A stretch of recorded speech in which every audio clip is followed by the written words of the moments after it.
ncc.edu/WHPC.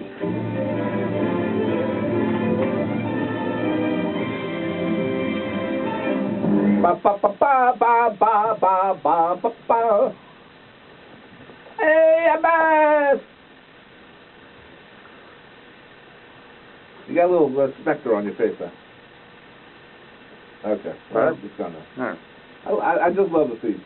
I can tell you're very. You're very giddy. I'm very happy. I'm not awake. That's the problem. Yeah, I had like 4 hours sleep. Well, at least you got some. Yeah.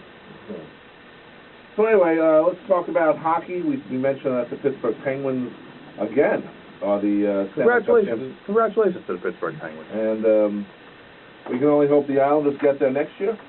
They're on their way. Hey, they made the second round. They seem to be wanting to sign people. I hope so. That means they're going to spend some money. Also, and this is a real important, the ownership changes this year. You know, I forget the guy's name, but the two guys take majority ownership of the team. Charles Wang keeps a minority interest for tax purposes, I'm sure, or maybe he just wants good season tickets. I don't know. One or the other. And so it changes over. So hopefully these two guys want, to prove something, spend a little more money. They have a good core. I mean, they have a very good core. There's no reason why this team shouldn't be better next season. It really comes down to how much money they're willing to spend. I don't know. If you look at the situation with the Barclays Center, obviously this is a team that isn't making as much money as some of the other teams in the NHL, and that will have an impact on how much money they spend in free agency. But they also get like a certain amount of money every year. It's a guaranteed amount. If I read right when a couple of months ago when they had the article about how the Barclays Center takes care of the Islanders, they seem to pay them a certain sum, and then the Barclays Center keeps everything else. Concessions and everything else. So I doubt either one of them is losing money, but I'm sure it's probably a pretty fine line in terms of, well, are we going to sign somebody that's going to cost us $8 or $10 million a year, or are we going to use that money and put it in our pockets? That's going to be pretty much the deciding factor on whether or not the Islanders are a real contender next year, or if they're just a pretty good team that makes the playoffs and maybe wins around and after the conference semifinals, it was tough and whatever. Right. The good news that we really didn't mention, and it was kind of a story that I don't want to say it was slipped under the radar because it didn't, but it wasn't really widely reported, is Travis Hamonic is going to be an Islander next season. And apparently, at some point during the season, he had requested a trade because there was some kind of health issue going on with some member of his family back home. Yeah, he wanted to move back to Canada for some reason. And but now he's staying. Yeah, he said after the season, I mean, we never mentioned this on the show. I want to mention it as long as we're talking about hockey right now and the Islanders. But Hamonic, after the season was over, apparently whatever health issue was going on, it hasn't been reported who it was or what the health issue was. No one said anything. But it's, whatever it was, it's taken care of in whatever way. And Hamonic is happy to be an Islander, wants to be an Islander, and you're talking about a guy who really did emerge as one of the top defensemen in the NHL this season. He's under a very team-friendly contract, considering how much he does and how good he has become. So that's an important guy for the Islanders. I mean, and that's not a guy that you would want to trade, no matter what you get back for him. I mean, especially if the player requests a trade in that way, and teams know they have you over a barrel, so they're not going to give you, this massive return for a guy who, like I said, is acknowledged as one of the best defensemen in the NHL. So, that's a big piece of news for the Islanders right there. Right. Now, what do they do with their free agents? It's because Kyle Okposo, what's his name, Matt Martin, the third line guy, and there was one more forward, and I'm blanking on who it was right now. But they have a few pivotal guys for that team. I mean, Matt Martin, people might say, oh, well, a fourth line guy, whatever. Matt Martin's led the league in hits for 5 years in a row. And the fourth line is very important for the Islanders. And it has been for the last couple of years. I mean, those three guys with Martin and Clutterbuck and again, I'm blanking on the third guy. But those three guys, they just go out and they just hit people and they really get the crowd turned on, and every once in a while they'll score a goal. I mean, Clutterbuck had about 15 goals this year, and well, he had timely goals. Yeah, that too. I mean, he scored a couple overtime goals, and you know, those guys. It's not just that they're going out and giving Tavares an extra blow or whatever. Right. They're actually a productive line, and you know, when somebody like Don Cherry, you know, crazy as he might be, but when he says they're the best fourth line in hockey, that means something. Yeah. And I'm sure a lot of other hockey analysts would say the same thing. Don Cherry's just crazy. He is. He is totally crazy. Yeah. Okay, let's talk about a guy known as Mr. Hockey. Gordie Howe passed away this couple of days ago at the Friday, at the age of 88. And his nickname was Mr. Hockey. Mr. Hockey. It wasn't Mr. Oh, sometimes hockey, or Mr. Oh, he's okay hockey. He's Mr. Hockey. And even Wayne Gretzky has called him the greatest. Well, Wayne Gretzky is correct. He is. He had an interesting career, Gordie Howe. He played with the Red Wings, then he goes to the WHA to play with his kids. Yeah. First with the Houston Aeros, and then with the New England Whalers. Then the Hartford Whalers. Hartford, well, yeah. I think they were in New England still. Yeah. So maybe they were Hartford at that time. I don't know. And I think I didn't watch much of him. You know, he was before our time. We've heard. A little bit. I mean, I saw him back then because that was around when he was playing in the WHA. That was, you know, a lot of the time when I really started watching hockey. So I saw him a decent amount. He wasn't on a lot. Yeah, but I mean, you know, WHA wasn't on a lot. But occasionally would see a Hartford. Yeah, there would be some games, and I saw a lot of clips. I actually met Gordie Howe many years ago. Right. Had a picture taken with him and everything.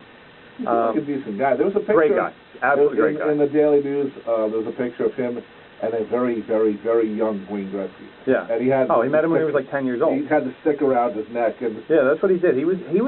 See, Gordie Howe was a very playful guy, but if he had a stick in his hand, you were going to feel that stick, and that was it was kind of part of his shtick, where, you know, he'd like kind of tweak you a little bit, you know, like give you a little hook in the ankle or whatever, but he knew how to use that stick where even though it didn't have a point on the blade, it felt like it did. Because he did that to me when I met him. He thought it was kind of funny where we had a stick. I actually interviewed him when I was working up in Troy. He came to an event for the Capital District Islanders. They had some kind of dinner, and my roommate at the time, his girlfriend at the time, actually took a picture of me with Gordie Howe and the publisher of the paper. And I wrote a story just, you know, about what he was doing and why he was there, et cetera, et cetera. But again, like I said, the publisher had a stick in his hand, and Gordie said, "Oh, let me see that." And all of a sudden, you know, like I had the stick up around my neck, and I'm like, "Hey, Gordie, what are you doing over here?" Well, but he just started laughing, like everybody who he did it to thought it was really funny and ha ha whatever. And I'm like, man, this dude's just like wheeling the lumber around over here. You know, when you talk about old school hockey, you talk about Gordie Howe. Gordie Howe was old school hockey. And I didn't realize this until I read it. His obit, the Gordie Howe hat trick. Yes. That I mean, I'll let you read it. It's brilliant. I mean, hockey fans know the Gordie Howe hat trick. I didn't know this. The Gordie Howe hat trick is a goal, an assist, and a fight. I heard it was a 5-minute major. Well, the fight would be that. The fight is better. And you know, I mean, it just shows that Gordie Howe was the guy who could do it all on the ice. Now, played for 52, man. That says something. Yeah.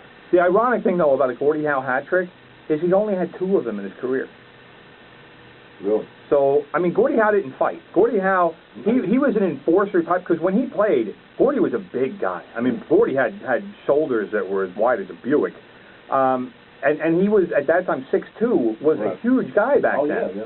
So, when he was out on the ice, he didn't need somebody to watch his, like Gretzky had Dave Semenko in Edmonton, and even, like, you know, Bossy and Trottier had Gillies, although Gillies was a good player, but Gillies was also there to watch those two. So, but Gordie Howe watched Gordie Howe. If you ran Gordie, you were going to get paid back at some point. Right. I mean, and usually, I mean, everybody says he had the sharpest elbows in hockey, and you ask anybody who played back then. Barry Melrose was on ESPN the other night talking about that, and he says, "Oh, you know, when I played against Howe, it was like this great thing. It was like playing against my idol, et cetera, et cetera." And I think it was what's his name, Steve, the hockey guy. But he said, he goes, oh, sharpest elbows? Oh yeah, he got me a couple times. But that's, Gordie Howe didn't, he was out there to play the game, and that meant part of the game is hitting people. And Gretzky didn't do a whole lot of hitting of anybody, but Gordie Howe, he was a very physical player. And there was, I forget who the player was, but somebody apparently, Gordie Howe wound up for a slap shot, and right after he went to shoot, he got drilled, knocked to the ice. Like somebody really crunched him.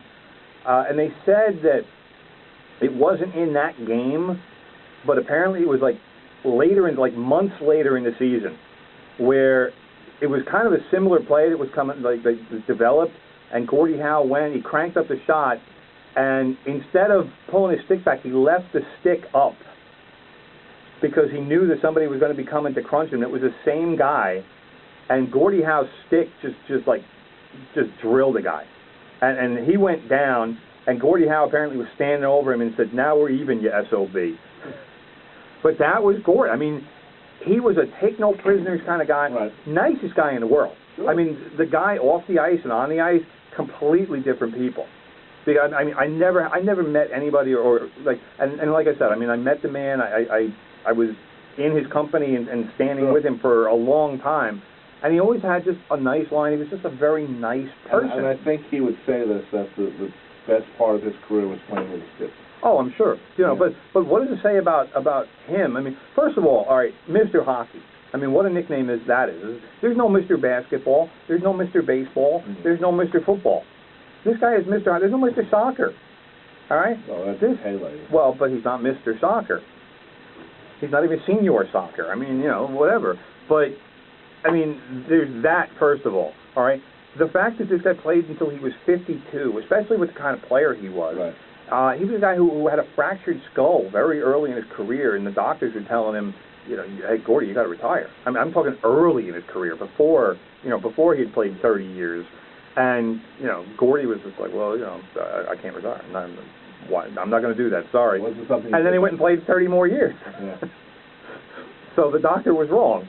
But, this is a guy who just, tougher than everybody, more skilled than everybody. The other thing that not a lot of people know, Gordie Howe played with a stick blade that was barely curved. It was basically flat because he was so dangerous with the backhand that he would use it, and sometimes he would play left-handed instead of right-handed if that suited him, and he could switch his hands and do all that. Whatever advantage he could get, that's what kind of player he was. And he was just phenomenal. He played in an era where there obviously wasn't as much scoring as there would be later on in the NHL, but you talk about this.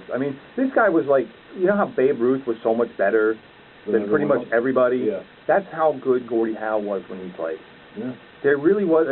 It was like you would go like Gordie Howe is number one, and there's no number two. You start at number three. I wish there was just more footage of him. The way. That's just the way hockey was covered back then. I know that, but he also went from the NHL to WHA, then came back when the merger happened. Right. And played NHL the last season for the Hartford Whalers. So he actually came back, and when he retired, he was basically the top of all the records. Gretzky he had everything. A lot of them since. And, as much as Gretzky was the greatest, the great one. The greatest. Ali was the greatest. That's true.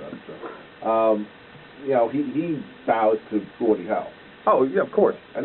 Because Gordie Howe was Gretzky's idol, and Gretzky knows. Gretzky knows that the style of play in his era was a big reason why he had so many points, and he was a big part of that, obviously. Right. With the offensive talents that he had, but in terms of an all-around player, please, Gretzky didn't play defense. He didn't hit anybody. No, he didn't. It was. He just know how to score. It was, he could score. He scored better than anybody. And I think Gretzky's other great things. He was a great passer. The vision. That would be the only thing that I would say that Gretzky was better than Gordie Howe was the vision, because Gretzky could see the game. Like they say that the great ones see the game 3 or 4 steps ahead of everybody else, or 1 or 2 steps. Gretzky saw it 3 or 4 steps. It was unbelievable. Gretzky could be behind his own goal and know how the play was going to map out when he was carrying the puck up ice. it was insane how much vision and how much anticipation that he had. But Gordie Howe was, I don't want to say he was the opposite because he had a lot of those traits as well, but he was a physical presence back in the day when the game was a lot more physical. And he was allowed to be physical. Yeah, and he was also a very skilled and used his size and just used everything to his advantage, and also wasn't afraid to play dirty when he had to. I mean, that's which he did. But back then, that was part of the game. The funny thing about him is, as he got older, everyone thought, it's Gordie Howe, the legend. But he'd come in and with elbows flying. Yeah, but that was the way. I mean, at 45, he was the MVP of the WHA. 45. You're listening to 90.3 FM WHPC from the Pressbox. I'm Rob Leonard. He's Tim Leonard. Tim, what's your Twitter handle? That would be @RealTimLeonard. It's your home, it's your dream. Wow. Rain on text and live it healthy and clean. Make it green, green, green. Yeah. Making it green is making sure the air in your home is healthy for your family to breathe. Testing for radon is easy. Just call 866-730-GREEN. Make it green, green, green. A message from the U.S. EPA.